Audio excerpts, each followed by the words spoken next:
Hey everybody, and welcome back to the channel. Today I'm going to be covering a little bit more on the battle drills, and in particular on the types of teams that possible, and I guess I'm just going to talk a little bit on how I approach these types of teams and the setups and such for this. And so it is going to depend on your account power, how many types of characters you have built, and of course on your overall guild as well. So the later you are in the game, the more characters you will have built, which means you will have more choices and more options available for you. So I'm specifying things as either passage, as a passage and tower, as a tower bosses, and then just straight up bosses is kind of how I've broken down things. And so I've put together a couple of quick pictures for my guild, and I went and I tweaked them a little bit. And without further ado, let's start going over some of these right here. This is it for the passages.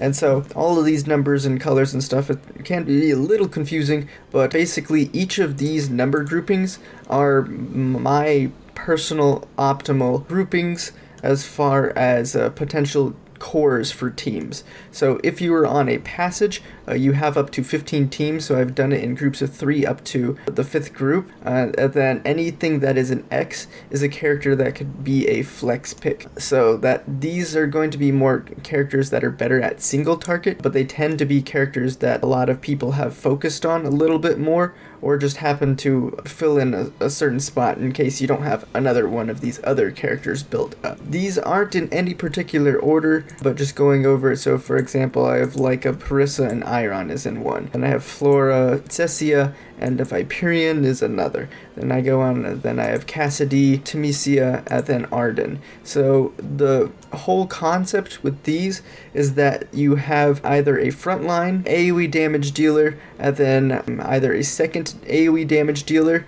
or a support character on it. Typically characters like Rainier are pretty good, but for passages it's not, just because he slows things down by basically putting characters out. Scarlita is also fairly good at passages just because she jumps up and then she slams down, and she has a one-hit kill mechanic, which is helpful for the passages because they're just counted as regular enemies, and so it works on them. The point of the passage teams is to be able to basically bring enough damage and not worry so much about having a tank or a support healer that's just more a pure focused healer like Haywin, and that helps you to be able to meet the plus 60, the plus 40, and then the plus 20 requirements for your teams as you're going through and focusing on clearing out the passages. So we'll go ahead and close that, and so that's just going to be these right here, whether it's easy, regular, or hard. For some of these later passages you have some hard battles here. Alright, so that was just the passages. Then we're going to cover, this is going to be for the passage towers. This is my thoughts on it. So again, you have the certain types of teams. Your passage teams are going to be your A, B, C, Ds, and then the numbers are going to be more of your core teams that are going to be focused. They're just teams that are good for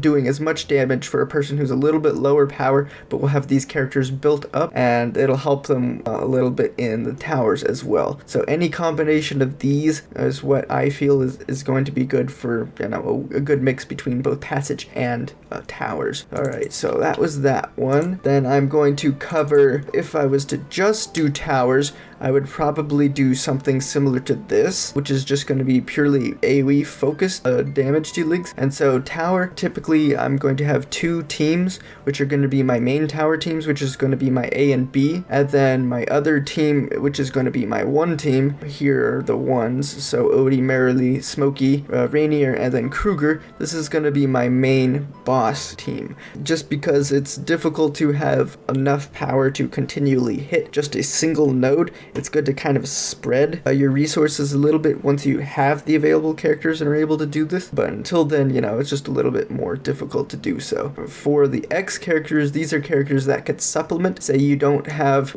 some of these main A characters built, X characters are also good supplement characters that can be a second team as needed. And then it's the same for the Y team. It's just whether or not you just randomly have some characters here laying around and you have them built up, then they could be a good good supplement for your characters if they happen to be a higher rarity than some of your other characters, or rather higher ascension than some of your other characters. Next is going to be my tower boss ideas here, and so this is going to be somewhat similar, but it's going to be more single target focused. So your main team is going to be this one right here: Odie, Merrily, Smokey, Rainier, and then Kruger. This is what I found to be able to do the most damage on the bosses. I'm still testing to see how other teams and such are doing, and then the A and B teams are just going to be teams that I've used that are teams that can just do as much damage as possible as a second off team to the main bosses, just because you just don't have quite as many single target damage dealers. I didn't include other characters like Brian as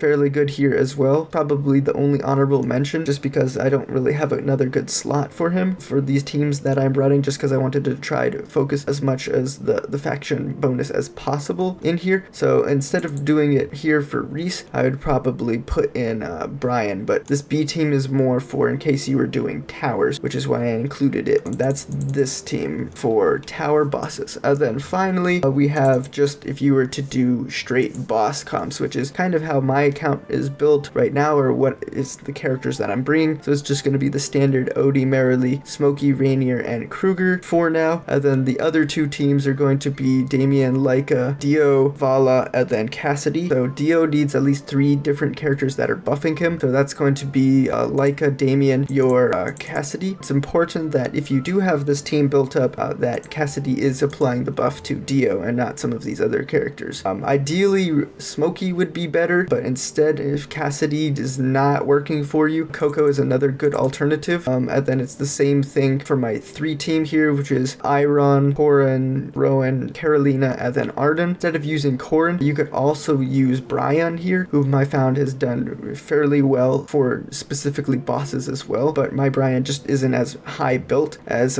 my Corin is, so I'm using him right now instead. But ideally that would be the only other person I would implement into these types of teams. Shakir is also an honorable mention here. He's decently good if he has if he's built, and then Seth used to be a little bit better, but he's just not quite as good. And then Viperian as well also has HP percent base damage, so that's one of the things Smokey is pretty good at here for these higher bosses. And then Viperian as well, he can do, you know, if you don't have any other choice, Viperian is also my honorable mention. So that's gonna be it for me tonight. I'll go through and, you know, continue to keep you guys updated as I create new content and more guides for specifically Battle Drill. I will continue to expand into some of the other modes, because I know a lot of people have been asking about what is it here, the Arcane Labyrinth in particular. This is something that's not very well covered, as well as the Honor Duel. These 2 modes just aren't as well covered, and so I have been taking screenshots and I do have the material planned for it. It's just a matter of populating my guidebooks